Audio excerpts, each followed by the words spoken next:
Bonjour à tous et bienvenue à ce nouveau Café des Lyonnes. Bonjour Cécile. Bonjour Alexandra. C'est maître Cécile. Oui, donc bon appétit, ça sera plus sympathique et plus chaleureux. Merci de nous accueillir chez vous. Je vous en prie, c'est un plaisir de vous recevoir. Merci, on est dans votre hôtel des ventes. Oui, ça, là, particulièrement mon bureau, c'est l'autre partie, il y a l'hôtel des ventes avec la salle proprement dite. Là, ce sont les bureaux. D'ailleurs, j'aurais pu vous présenter un peu l'hôtel des ventes. On verra juste à voir la salle. Exactement. Donc là, on est quand même dans les très prestigieux locaux juste à côté de votre hôtel des ventes. Et donc, votre métier, c'est d'être commissaire-priseur. Oui, absolument. C'est une profession qui est peu commune. Qui tend un peu à se démocratiser, parce qu'il y a de plus en plus d'émissions de télévision. Je sais pas si oui, bien sûr. Il y a pas mal d'émissions de télévision qui ont permis de démocratiser un peu la profession. Et nous, on ressent un peu parce qu'il y a de plus en plus. Enfin, là, depuis 2 ans, il y avait beaucoup moins de monde dans la salle parce qu'on n'avait pas le droit de recevoir du public. Ouais. Mais en revanche, oui, ça a contribué à démocratiser un peu la profession et à ce que les gens n'aient plus peur de pousser la salle des ventes. Parce que du coup, l'objectif, c'était le débat public, mais c'était une vente aux enchères publiques. Donc, ça veut dire que par essence, tout le monde a le droit de rentrer, c'est absolument pas réservé à peu venir des fonds de la population. C'est une vente aux enchères publiques. D'ailleurs, on doit respecter l'horaire de l'horaire de la vente. On ne peut pas commencer 2 minutes avant parce que c'est public et il ne faut pas que si on a annoncé 14h30 le début de la vente et qu'on commence à 14h25, on doit pouvoir, on est dans les temps parce qu'il faut que les gens soient informés exactement de l'heure à laquelle ça commence. D'accord. Pour que tout le public puisse arriver, puisse être dans la salle au moment T. D'accord. En tout cas, vous êtes spécialiste du coup des questions des arts, de l'histoire de l'art. Spécialiste à mon petit niveau. Oui. Ouais. En fait, voilà, mon activité, moi, c'est plus les ventes artistiques. Je viens m'associer récemment avec mon confrère qui, lui, fait les ventes judiciaires et les ventes de matériel industriel. Donc, on a 2 hôtels de vente. Donc, ici, dans la presqu'île de Lyon, à Aîné, on fait les ventes artistiques et à Nyons, on fait des ventes industrielles et des ventes judiciaires. Ah oui, d'accord. Ça répartit un peu les rôles. Très bien. Et alors, on parlait de débat public, justement, et d'engagement dans le débat public, parce que c'est quand même une profession instituée à la part. Vous, est-ce que vous avez l'impression, Cécile, d'être une femme engagée dans votre profession, dans votre vie personnelle? Et pourquoi? J'espère que je suis engagée. Enfin, en tout cas, des convictions, certainement. Engagée, oui, parce que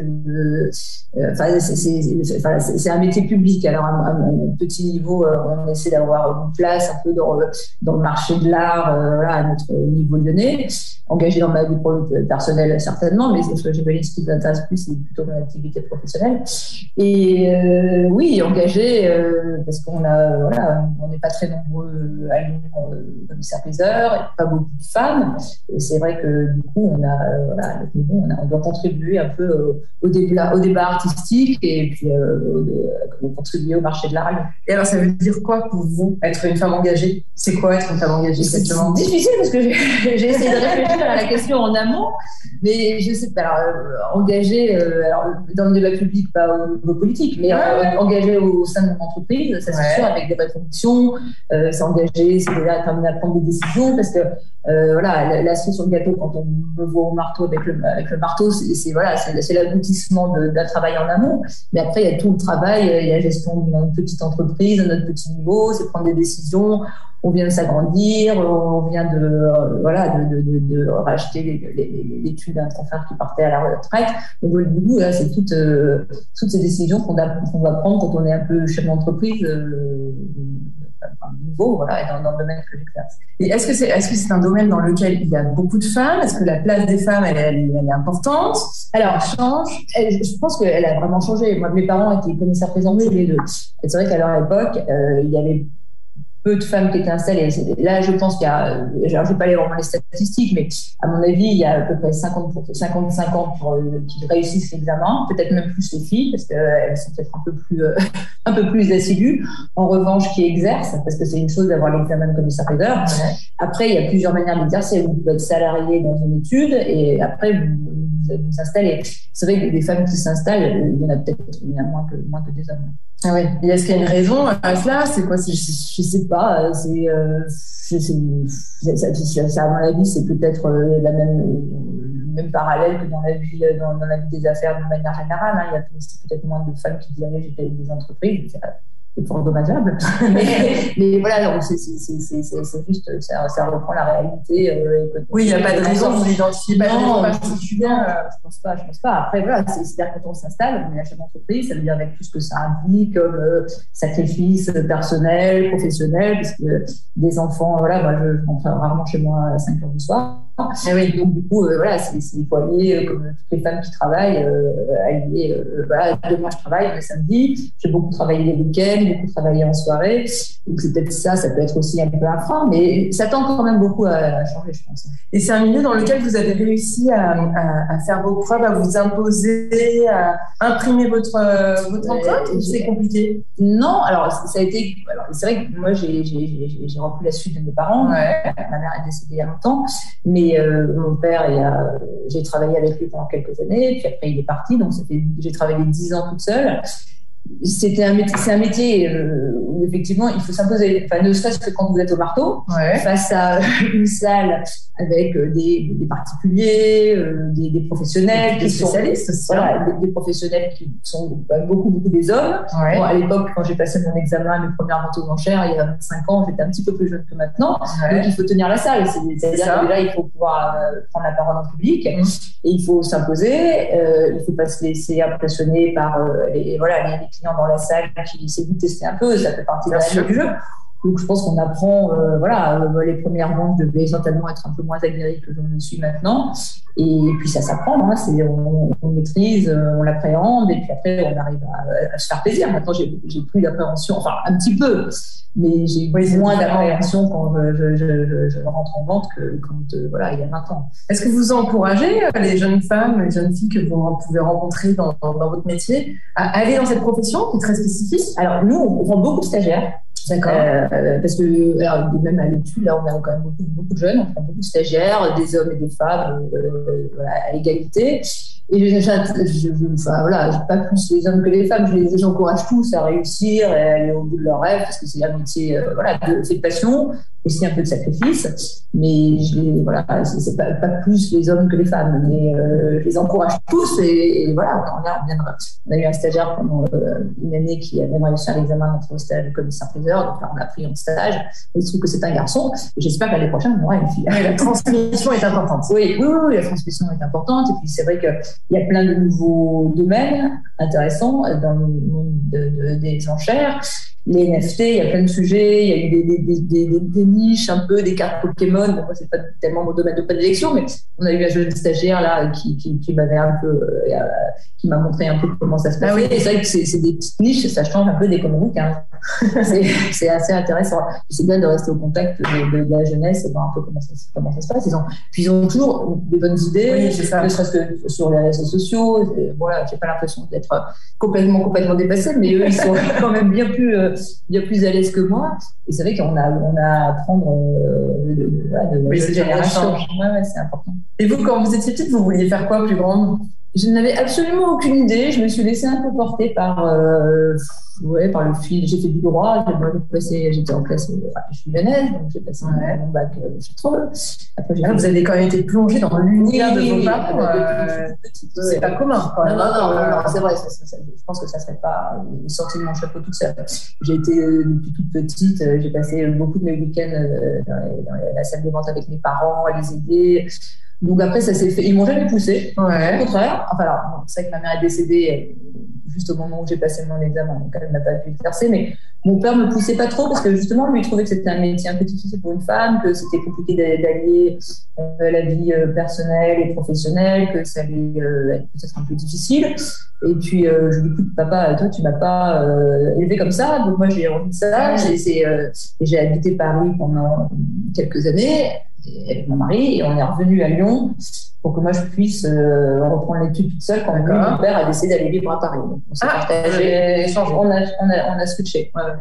On a switché et voilà, donc j'ai été bercée là-dedans depuis petite, et puis ça s'est fait un peu naturellement. J'ai passé mes examens de droit, puis après avoir terminé, je me suis dit bon, je vais faire l'histoire de l'art.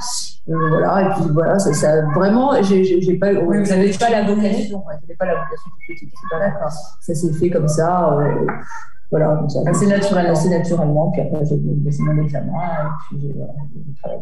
Mais c'était pas qu'est-ce que ça nécessite de pouvoir, est-ce qu'il faut un apprentissage particulier? Est-ce que j'imagine qu'il faut une grande culture générale, une culture de l'art? Il faut, oui, mais je pense que l'art, c'était tellement énorme que oui, j'ai l'impression de connaître une petite goutte dans l'océan. Et du coup, c'est ce qui est intéressant dans ce métier, c'est que vous apprenez tous les jours. Moi, j'apprends tous les jours parce que je n'ai pas la prétention de tout connaître sur tout, loin de là.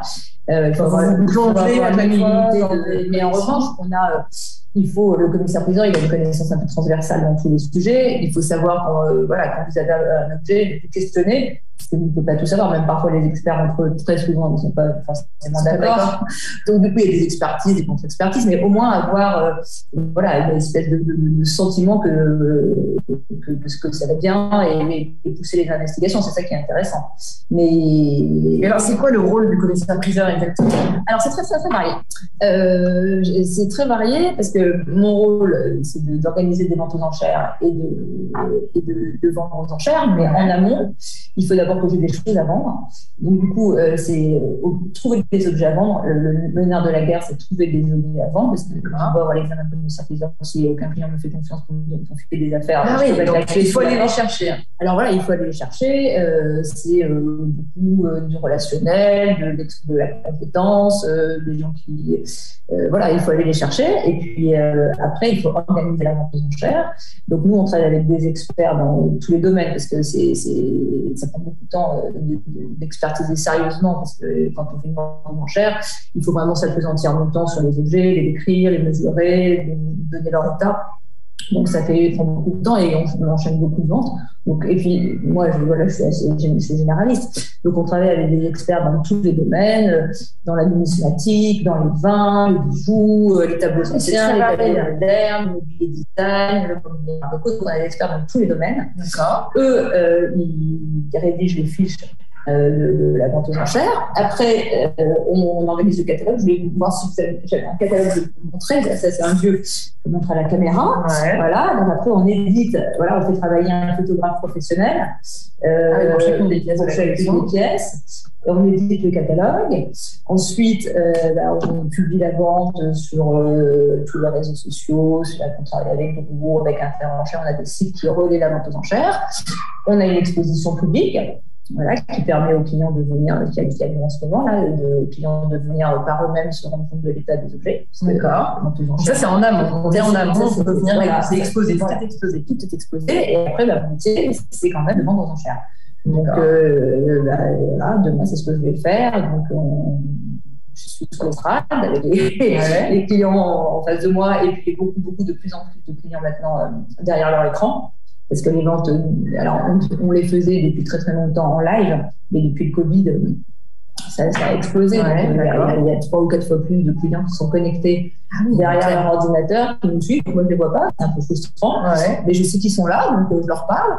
Et eux, ils sont chez eux et ils cliquent, donc ils m'entendent, ils entendent l'expert, ils voient l'objet, ils voient les enchères grimpées et ils cliquent avec leur souris pour faire grimper les enchères. Et moi, j'ai mes collaborateurs à côté de moi qui me relaient les enchères. Donc, du coup, il y a les enchères via le live, les enchères des gens qui sont dans la salle, les enchères des gens qui demandent à être appelés au téléphone, plus les ordres d'achat, plus les ordres secrets. Donc, après 500 lots, en général, j'ai mal à la tête. Je vais boire une coupe de champagne. Oui, là, quand même. Mais voilà, donc mon métier, c'est ça. Enfin, c'est pas que ça. C'est pas que ça. Ça, c'est la vente aux enchères. Ensuite, la plupart du temps, j'ai pas une journée type, parce que je fais beaucoup d'inventaire de notariés. Je travaille beaucoup avec les notaires. D'accord. Alors, c'est peut-être un petit peu compliqué à expliquer, mais quand le notaire est chargé de régler une succession, il y a une droit de succession dont on doit s'acquitter. Donc, vous payez sur les biens immobiliers et sur les biens meubles. D'accord. Et en droit français, il y a 2 manières de taxer les biens immobiliers. Soit on considère que l'immobilier correspond à 5% de l'actif total de la succession. Et donc, on vous applique un barème, le forfait de 5%. Soit, ce qui arrive la plupart du temps, parce que c'est vrai que l'immobilier, quand les gens ont une maison et ils sont meublés avec une immobilier qui n'a pas une grosse valeur, ça correspond, ça fait payer un impôt très très important. Donc du coup, je vais faire un inventaire avec les héritiers, le notaire, et je prise tout ce qu'il y a dans la maison et les héritiers paient des droits uniquement sur le prix que j'ai mis et ce qui correspond à la réalité de la valeur de leur mobilier et pas 5%. Et donc ça, on fait beaucoup, c'est une partie aussi importante parce qu'il y a eu beaucoup de décès, malheureusement, depuis 2 ans. Ah ouais. Et donc du coup, on fait beaucoup d'inventaire de succession. Et puis une partie, c'est après aller faire des expertises chez des gens qui m'appellent parce qu'ils ont des choses à vendre. Donc je vais chez eux et puis j'expertise le mobilier, le tableau, et puis après j'organise le vente. Ah oui, donc il n'y a pas une journée qui se ressemble. Non. C'est ça qui est sympa. Ouais, c'est clair. C'est tous les jours. Je voyage, je me déplace pas mal. Parce que, par exemple, je me déplace à l'autre bout du monde, mais on me déplace beaucoup. Et il n'y a pas une journée qui se ressemble. Et alors, qu'est-ce que vous donneriez comme conseil à nos jeunes qui nous écoutent, ou nos jeunes lionnes qui ont envie de se dire, tiens... Déjà, de venir à l'hôtel de vente. Ouais. C'est vrai que je pense que la plupart peut-être d'entre vous, j'espère, mais n'avez jamais vu une vente aux enchères. Donc, surtout, n'hésitez pas à venir. On peut venir même si on ne veut pas acheter. Bien sûr. Pas du tout Bien sûr. Pourtant, je vous le répète, c'est vraiment public. Donc, vous pouvez venir à l'exposition, vous pouvez venir à la vente aux enchères, vous pouvez... venir même vous dire bonjour au bureau. Et voilà, la première des choses, c'est déjà de venir. Il y a aussi un site internet sur lequel toutes les ventes sont annoncées. Tous les lots qu'on va vendre aux enchères sont pris en photo, donc vous pouvez déjà voir le programme de vente aux enchères. D'accord. Donc voilà, mon conseil, se renseigner, venir si ça vous intéresse. Et là, on récupère le catalogue et on peut un petit peu regarder. Il y a les tarifs dans les catalogues. Il y a les estimations. Il y a des estimations. Ouais, alors, ce sont des estimations et après, on commence en général à 20-30% en dessous de l'estimation et puis après, on laisse monter les enchères. D'accord. Et donc, on peut, si on a envie, s'inscrire, participer. Absolument. D'accord. Okay, super. Il y a un processus particulier, j'imagine. Je vous dis, soit vous venez le processus normal d'enchère et dans la salle. D'accord. Donc, les clients sont là et ils lèvent la main. Ouais. Soit ils sont pas là, ils sont venus à l'exposition et ils nous ont laissé un ordre d'achat. Donc, voilà, donc moi je me mandate pour enchérir pour leur compte jusqu'à la somme de temps. Soit ils demandent à être appelés au téléphone, soit ils enchérissent sur le live, soit ils ont la possibilité aussi de laisser des ordres secrets sur Interenchère. Voilà, donc il y a beaucoup de manières d'enchère. Je sens qu'on va venir faire une petite visite. Je vous y invite. Mais c'est sympa. Enfin, moi, c'est mon métier. Mais c'est vrai que c'est sympa. C'est sympa les ventes aux enchères. Et alors là, on parle beaucoup de votre secteur d'activité, de votre métier à vous, mais est-ce que vous avez l'impression, avec la carrière que vous avez, ce que vous avez vu, etc., est-ce que vous pensez que les femmes, elles sont suffisamment engagées dans le débat public? Qu'est-ce que vous observez? Est-ce qu'il leur manque quelque chose aux femmes pour être plus présentes dans la cité de manière générale? Moi, je me dirais peut-être qu'il faut reprendre à la base. C'est peut-être l'éducation au départ qui fait que depuis qu'on est toute petite, on a peut-être moins la parole, même en classe. Moi, je repense à mon parcours. Alors, peut-être qu'après, ça tient à des tempéraments. Mais c'est vrai que je reprendrai les choses au départ. Je pense que le rôle de l'éducation est quand même très, très important. L'oral. Parce que c'est bien d'écrire. C'est vrai que moi, je vois, j'ai une fille qui fait du droit, qui est très appliquée, qui est peut-être moins à l'aise à l'oral. Alors, de parole en public, quand même. Et ça, par rapport aux États-Unis, ils sont très très à l'aise. Je trouve qu'il y a un manque en France et du coup, de ne pas se sentir jugé parce que vous prenez la parole en classe auprès de vos professeurs. Et je pense que ça, c'est vraiment, il faut le faire petit, parce que ça s'acquiert petit. Ça. Moi, j'étais très timide. Et pour moi, c'était très très difficile de prendre la parole en public. Alors maintenant, ça va un petit peu mieux. Et j'ai dû forcer mon naturel. Et je me dis que si ça avait été pris depuis le début, si on se sentait un peu moins jugé, voilà, c'est mon sentiment, mon ressentir de ma petite expérience. Je pense que l'éducation est importante. Et pour peut-être. Alors, je ne sais pas si ça tient, il y a des garçons un peu plus timides, mais je pense que les filles, elles auraient besoin de se sentir à l'aise. Et ça, c'est quelque chose que plus on l'acquiert jeune, à mon sens, c'est mieux c'est pour la vie publique, après, pour prendre la parole, pour s'investir. Je pense que c'est vraiment l'éducation, à mon sens, c'est vraiment dès le départ. Ils ont tellement que les filles aujourd'hui dans le débat public. de mon point de vue, parce qu'on a toujours le sentiment de ne pas forcément être tout à fait légitime. Vous l'avez eu, vous, ce sentiment de ne pas être légitime? Alors, non. Oui et non, c'était un peu difficile parce que moi, c'était légitime, c'était vis-à-vis de mes parents. Donc c'était encore un peu autre chose. J'ai jamais eu, sincèrement, à pâtir du fait que vous soyez femme. Au contraire, je pense que c'est aussi un atout et un allié parce que vous avez une autre approche, bien moins frontale, qui n'empêche pas d'être ferme et décidée, hein, mais je pense que les femmes, elles ont une approche un peu différente, même de gérer les choses un peu moins dans la confrontation. Et ça, c'est agréable. On arrive à la même chose, mais avec un peu plus de... Donc on arrive au même résultat. Voilà, le résultat on arrive au même résultat, mais avec un peu moins de rugosité. Oui, c'est une autre approche. Et ça, c'est dans la gouvernance. Enfin, je pense qu'il y a une vraie façon de gouverner. Et alors, est-ce que vous avez une baguette magique? Vous aviez la j'aimerais bien, mais... À l'équipe d'Eliane, on essaie d'en avoir quelques-unes, on essaie de les inventer. Si vous aviez une baguette magique et que vous étiez en responsabilité, est-ce qu'il y a une action que vous mettriez en place?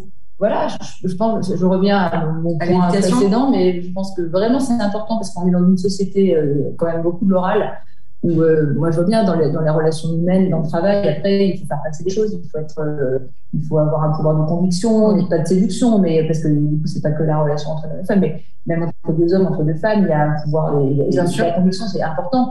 Et ça, plus on l'a tôt et mieux c'est. C'est vrai que la baguette magique, je me dis que donner un peu la possibilité de pouvoir parler, de pouvoir s'exprimer, parce que à mon sens, c'est quand même vraiment important. Ça. C'est la clé. Peut-être pas que la clé, mais enfin, voilà.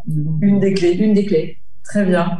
Écoutez, on arrive au terme de ce Café des Lionnes. Merci de nous avoir accueillis chez vous.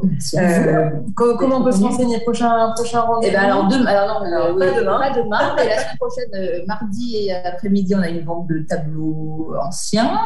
Jeudi matin et après-midi, une vente de manuscrits. La semaine suivante, une vente de numismatique. Donc en fait, il y en a tout le temps. Il y en a tout le temps. Oui, il y en a tout le temps. Alors, on mettra les coordonnées de votre site internet pour pouvoir volontiers. Mais on organisera quelque chose avec l'équipe des Lionnes. Volontiers, moi je serais ravie de vous recevoir pour vous montrer la salle parce qu'il y a plein d'autres choses à voir.